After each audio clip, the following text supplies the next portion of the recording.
क्योंकि सर अध्यक्ष जी बोलने दो। अध्यक्ष जी, बट रियलिटी है, आप माइक बंद कर देते। आपको आप एक मिनट प्लीज बैठे, प्लीज आप बैठिए, मैं बैठा हूं ना, बैठिए प्लीज बैठिए। प्रधानमंत्री जी इजराइल जाते हैं और उसके एकदम बाद अदानी जी को यह कॉन्ट्रैक्ट मिल जाता है, मगर एक नहीं मिलता। यह मत सोचिए कि कुछ ही दिन बाद बांग्लादेश पावर डेवलपमेंट बोर्ड 25 साल का कॉन्ट्रैक्ट अदानी जी के साथ साइन कर देता है। 1500 मेगावाट। हिमाचल में सेब की बात होती है, अदानी जी। कश्मीर में सेब की बात होती है, अदानी जी। पोर्ट्स की बात होती है, अदानी जी। एयरपोर्ट की बात होती है, अदानी जी। इंफ्रास्ट्रक्चर, अच्छा हम सड़क पे चल रहे हैं, मैं पूछूं किसने बनाई, अदानी जी। तो लोगों ने यह भी पूछा कि राहुल जी, ये जो अदानी जी जो हैं, इनकी सफलता कैसे हुई, ये इतने बिजनेसेस में कैसे घुस गए, इतनी सफलता कैसे प्राप्त हुई, और सबसे जरूरी सवाल, इनका हिंदुस्तान के प्रधानमंत्री के साथ क्या रिश्ता है और कैसा रिश्ता है, देश जानना चाहता है। तो देश जानना चाहता है। ये देखिए रिश्ता, ये देख लीजिए प्लीज पोस्टर, माननीय सदस्य पब्लिक में सर, माननीय सदस्य पोस्टर नहीं, प्लीज पोस्टर नहीं, पोस्टर नहीं है सर। देखिए आप बैठिए, एक मिनट बैठिए। आप पोस्टरबाजी करेंगे तो इधर कहेंगे राजस्थान के मुख्यमंत्री का पोस्टर चिपकाएंगे। पोस्टरबाजी के लिए सदन नहीं है, आप बात करें, पोस्टरबाजी नहीं। स्पीकर सर, आप वरिष्ठ सदस्य हैं, स्पीकर सर, तो पोस्टरबाजी उचित नहीं है। स्पीकर सर, पोस्टरबाजी उचित नहीं है, प्लीज। राजस्थान के मुख्यमंत्री, ये सच्चाई है। चलिए पोस्टर नहीं, प्लीज वो लिख दे दो मुझे। हाँ, जस्ट राइट इट नीटली। तो नहीं स्पीकर सर, वो फोटो है सर, वो पोस्टर नहीं है। आप वरिष्ठ सदस्य हैं, प्राइम मिनिस्टर की फोटो है सर, उसमें बहुत उनका अच्छा चेहरा दिख रहा है। उनके वहां पे उनके पीछे अदानी का लोगो है, अदानी जी के हवाई जहाज में घुस रहे हैं। तो मैंने सोचा कि आज के प्रेसिडेंट्स एड्रेस में मैं थोड़ा जो नरेंद्र मोदी जी का और अदानी जी का रिश्ता है उसके बारे में आपको थोड़ा बता देता हूं। प्लीज प्लीज बताइए। तो वो आप बता देना। जब प्रधानमंत्री जी दिल्ली आते हैं और 2014 में असली जादू शुरू होता है। मैंने कहा कि 2014 में वो 609 नंबर पे थे, कुछ ही सालों में वो दूसरे नंबर पे पहुंच गए। कैसे पहुंचे? मैं आपको, बहुत सारी इंडस्ट्रीज में काम करते हैं, मैं आपको 2-3 इंडस्ट्रीज का उदाहरण दे देता हूं। एयरपोर्ट इंडस्ट्री की बात, एयरपोर्ट्स की बात करते हैं।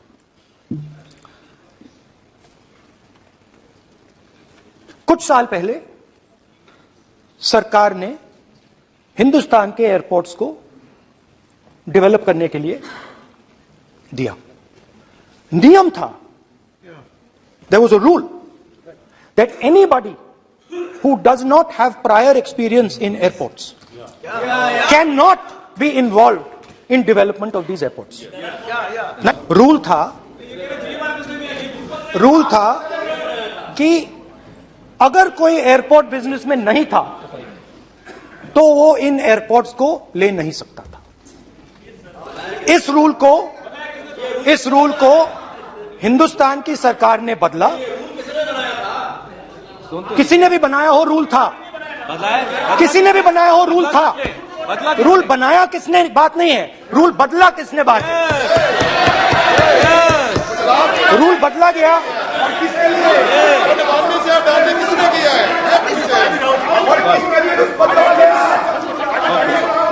रूल बदला गया।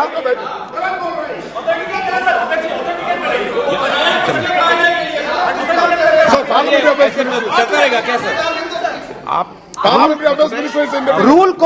रूल को बदला गया। सर बोलने दीजिए। करना चाहिए सर, ऑथेंटिकेट करना चाहिए। चलिए चलिए आप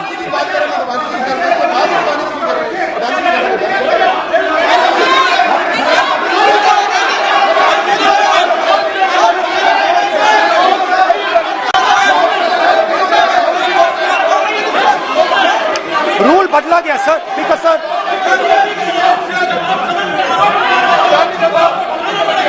बैठे बैठे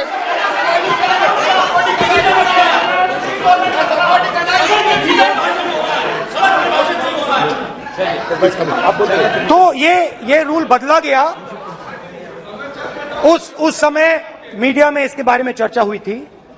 रूल बदला गया और अदानी जी को 6 एयरपोर्ट्स दिए गए। उसके बाद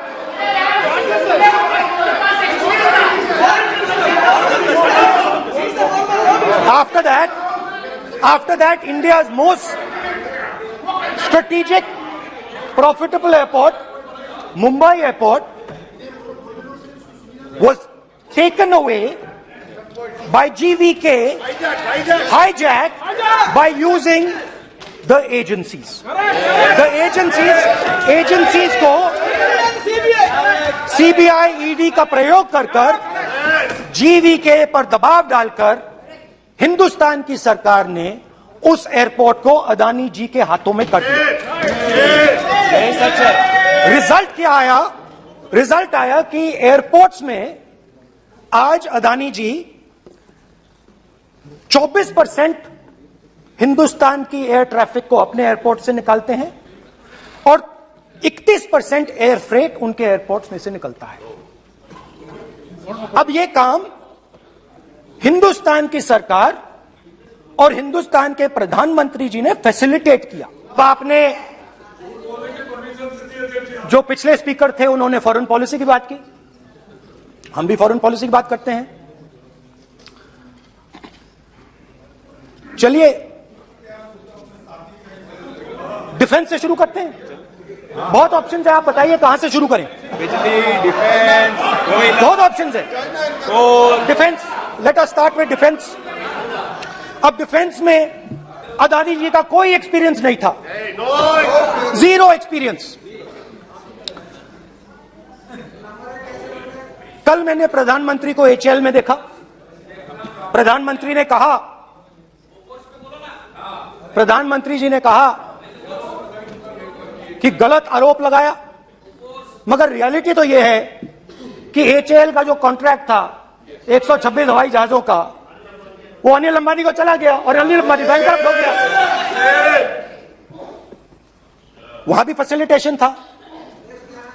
अब देखिए, और ये जो फ्यूचर एंटरप्रेन्योर्स हैं, जो बिजनेस स्कूल हैं, हार्वर्ड यूनिवर्सिटी जैसे स्कूल हैं, इनको इसकी केस स्टडी बनानी चाहिए, शायद बने।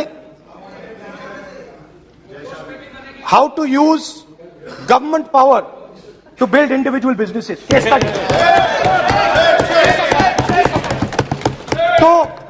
तो अब देखिए, अदानी जी की डिफेंस में इंटरेस्ट देखिए। एल्बिट कंपनी के साथ हिंदुस्तान में अदानी जी ड्रोन्स बनाते हैं। ड्रोन्स को हिंदुस्तान की एयरफोर्स, आर्मी, नेवी के लिए रिफिट करते हैं। अदानी जी ने यह काम कभी नहीं किया है पहले। HAL यह काम करती है। हिंदुस्तान में और भी कंपनीज हैं जो यह काम करती हैं, मगर प्रधानमंत्री जी इजराइल जाते हैं और उसके एकदम बाद अदानी जी को यह कॉन्ट्रैक्ट मिल जाता है, मगर एक नहीं मिलता। यह मत सोचिए कि सिर्फ एक कंपनी की बात हो रही है, यह इंडस्ट्रीज की बात होती है। यहां पे जैसे मैंने आपको दिखाया, एयरपोर्ट का पूरा सिस्टम उठा के ले गए, 30% मार्केट शेयर एयरपोर्ट में ले गए, वैसे ही डिफेंस में करा। तो 4 डिफेंस की इनके पास कंपनीज हैं। यह काम इन्होंने कभी नहीं किया। स्मॉल आर्म्स, जिसमें टावर है जो हमारी स्पेशल फोर्सेस यूज करती है, आर्मी यूज करती है, जिसमें गलील स्नाइपर राइफल है, यह सब अदानी जी बनाते हैं। सीधा स्ट्रेट इजराइल में प्राइम मिनिस्टर जाते हैं, प्राइम मिनिस्टर के साथ वहां पे मतलब बीच में पैदल चलते हैं और फिर जादू से पीछे से इंडिया का फर्स्ट कॉम्प्रिहेंसिव एमआरओ मिल जाता है मेंटेनेंस के लिए, जहाजों के मेंटेनेंस के लिए।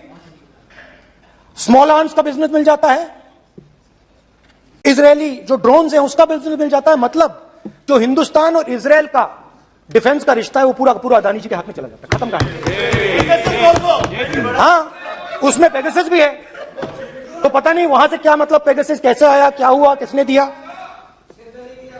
अच्छा, एक और बड़ी इंटरेस्टिंग चीज है, एक कंपनी है अल्फा डिफेंस जो डिफेंस इलेक्ट्रॉनिक्स का काम करती है, एवियोनिक्स का काम करती है, बहुत स्ट्रेटेजिक कंपनी है, वो भी अदानी जी के हवाले कर दी गई, अदानी जी ने एक्वायर कर लिया।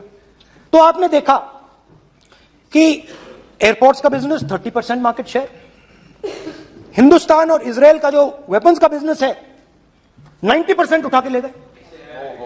एक विजिट फॉरेन पॉलिसी, ये है फॉरेन पॉलिसी। चलिए, अब मैंने आपको इजरायल की बात बताई, ऑस्ट्रेलिया चलते हैं। कोयला, ऑस्ट्रेलिया चलिए। ऑस्ट्रेलिया में अदानी जी जाके, ये क्यों? आप तो डिबेट करना चाहते थे, आप भी तो डिबेट करना चाहते थे। आपने बोला था कोई भी विषय पे डिबेट हो, तो हो गया अब डिबेट। अब क्यों डर रहे हो डिबेट से? अब क्यों डर रहे हो डिबेट से? क्यों डर रहे हो? जब हमने जेपीसी की मांग की, आपने बोला सदन में उठाओ। अब क्यों डर रहे हो? अब क्यों डर रहे हो? आप क्यों डर रहे हो? आप चर्चा से क्यों डर रहे हो? चर्चा से डर हवा में, आप हवा में बोल रहे हो और प्रधानमंत्री जी पर आरोप लगा रहे हो। आपको ऑथेंटिकेट करना ही पड़ेगा। आप ऐसे ही बोल रहे हो कि जीएमआर कार्ड, जीवीके का समय रूल, हाँ कहा था रूल, कोई रूल नहीं था। आपको यू हैव टू ऑथेंटिकेट, और ऑथेंटिकेट करके ही रखना पड़ेगा आपको। पहले रखिए और उसके बाद आगे बात करने देंगे, नहीं तो माफी मांगिए देश से। आप प्रधानमंत्री जी पर आरोप लगा रहे हैं, सर बोलने दीजिए। अनाप शनाप आरोप लगा रहे हैं बिना राहुल गांधी जी, ऑस्ट्रेलिया में प्रधानमंत्री जाते हैं। आप बोलिए। सर, स्पीकर सर, प्रधानमंत्री जी ऑस्ट्रेलिया जाते हैं और जादू से State Bank of India $1 billion loan Adani ji को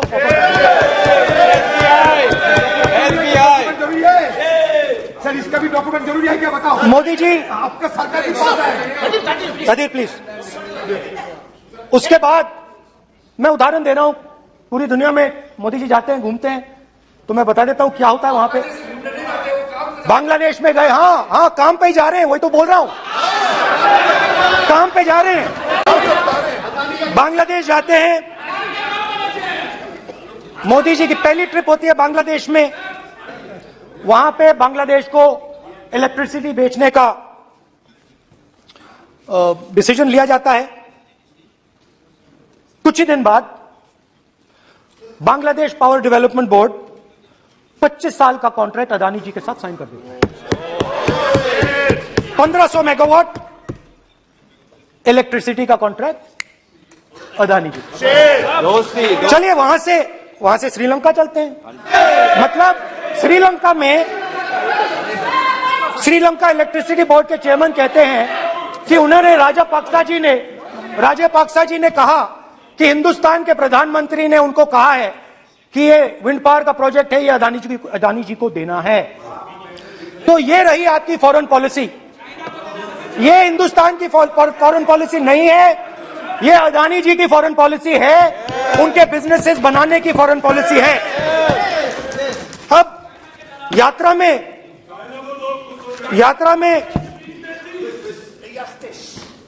मुझसे 2-3 और सवाल पूछे गए।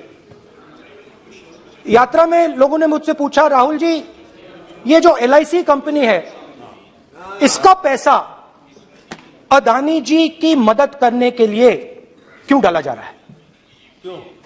उन्होंने यह भी पूछा कि अदानी जी के जो शेयर्स हैं बड़े वोलेटाइल हैं, उसमें LIC का पैसा क्यों डाला जा रहा है?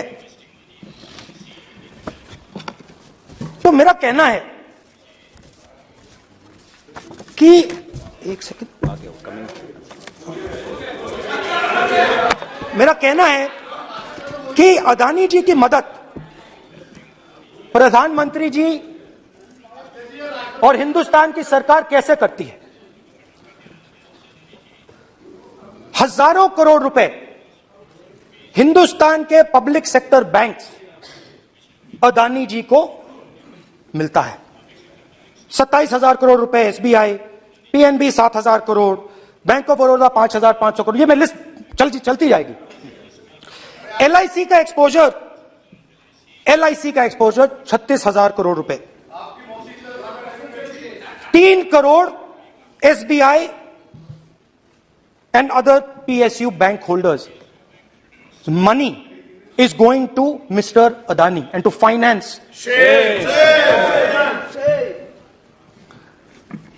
Now, of course, there is another question.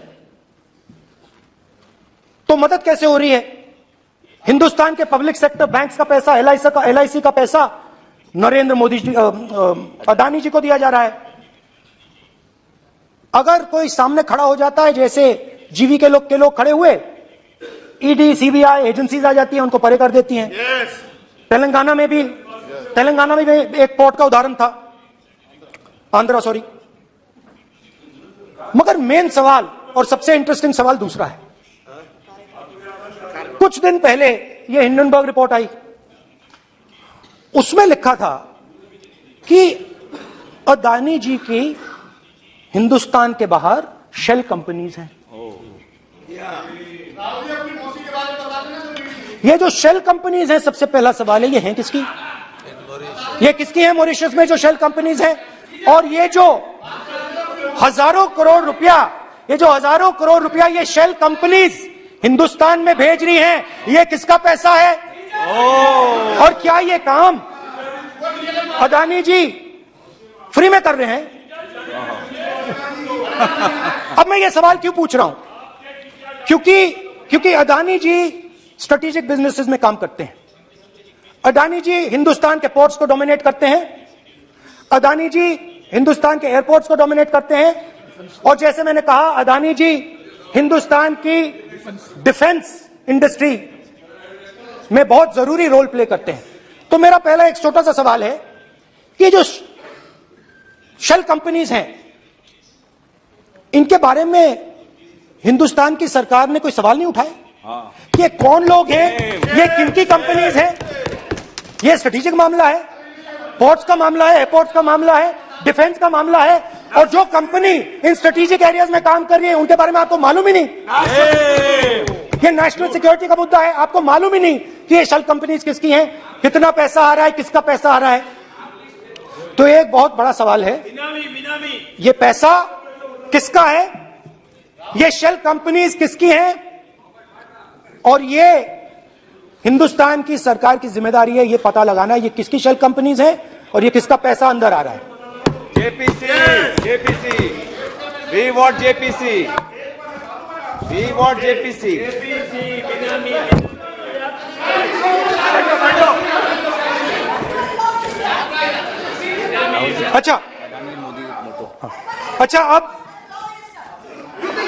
अच्छा अब चलिए छोटा सा बजट के बारे में बता देता हूं। 2022 में अदानी जी अनाउंस करते हैं कि वो $50 बिलियन इन्वेस्ट करेंगे to build the world's largest green hydrogen ecosystem. और इस बजट में बीजेपी की सरकार निर्मला सीतारमण जी कहती हैं हम ग्रीन हाइड्रोजन के लिए बहुत ह्यूज इंसेंटिव्स देंगे। 19,700 करोड़ रुपए हम ग्रीन हाइड्रोजन के लिए देंगे, मतलब अदानी जी को देंगे। जुगलबंदी बजट में अदानी जी के लिए 50 नए airport, coastal shipping, horticulture, grain storage, ये सब काम आप कर रहे हैं। तो मेरे सिर्फ कल प्रधानमंत्री जी कल भाषण देंगे, मेरे उनसे 2-3 छोटे से सवाल हैं। मेरा प्रधानमंत्री जी से 2-3 सवाल है। पहले अदानी जी के हवाई जहाज में मोदी जी जाते थे, अब मोदी जी के हवाई जहाज में अदानी जी जाते हैं। पहले लोकल मामला था, फिर नेशनल मामला हो गया, उसके बाद इंटरनेशनल मामला हो गया। अदानी जी के लिए बोरिस जॉनसन का बेटा काम करता है, आपको पता नहीं मालूम है या नहीं मालूम? भाई सॉरी, नहीं बेटा भी, भाई काम करता है। तो ये मामला पहले गुजरात का मामला था, फिर ये हिंदुस्तान का मामला हुआ, अब ये इंटरनेशनल मामला हो गया है। तो मेरा सवाल प्रधानमंत्री जी से, और सिंपल सवाल है, प्रधानमंत्री जी आपकी फॉरेन ट्रिप्स पे अदानी जी और आप कितनी बार एक साथ गए? Adani ji, how many times did you travel together with Adani ji? How many times did Adani ji join you later on a visit? How many times did Adani ji travel to a country immediately after you did? Good question. And in how many of these countries after you visited did Adani ji get a contract? Also an important question, जरूरी सवाल, अदानी जी ने BJP को पिछले 20 साल में कितने पैसे दिए हैं? इलेक्टोरल बॉन्ड्स में कितना पैसा दिया है?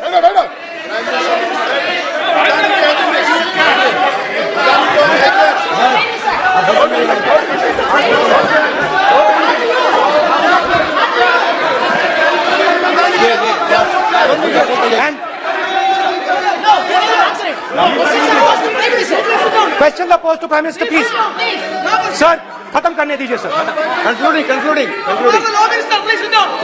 और बहुत सुंदर तरीके से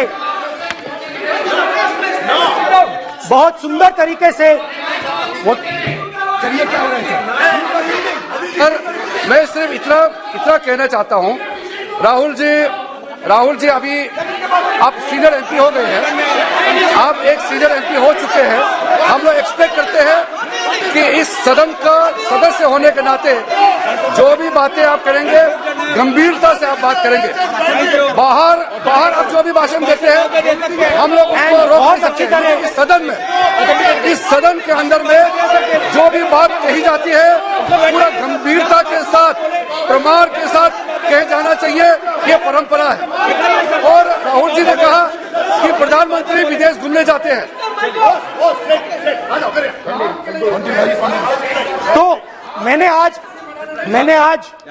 वो जो युवाओं ने मुझसे सवाल पूछा था कि अदानी जी की इतनी बिजनेस एक्यूमेंट कहां से आई, इतने अलग अलग सेक्टर्स में अदानी जी ने कैसे सक्सेस प्राप्त की, अदानी जी के बारे में पूरी दुनिया को स्टडी करनी चाहिए, हार्वर्ड यूनिवर्सिटी को स्टडी करनी चाहिए कि पॉलिटिक्स के बीच में और बिजनेस के बीच में कैसा रिश्ता होता है। India is a case study and prime minister Narendra Modi should be given a gold medal in this. Now, बहुत अच्छी तरह बीजेपी के जो पिछले स्पीकर थे उन्होंने मेरे भाषण को इंकैप्सुलेट किया मेरे लिए बहुत अच्छी तरह। आपने जो मैं सोच रहा था आपने उससे और भी अच्छी तरीके से बोल दिया। Coming together is a beginning.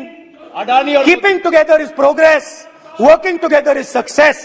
Adani ji and Narendra Modi ji, thank you.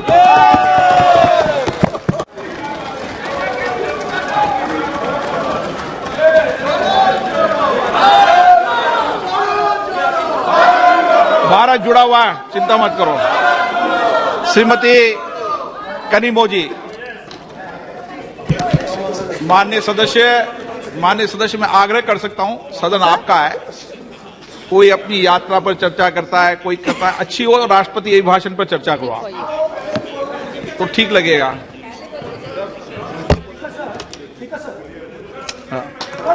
ये एक बात पे चर्चा नहीं हुई है, ये अलग अलग इंडस्ट्रीज पे, अलग अलग बिजनेसेस पे और इंटरनेशनल अफेयर्स पे डिस्कशन हुआ है।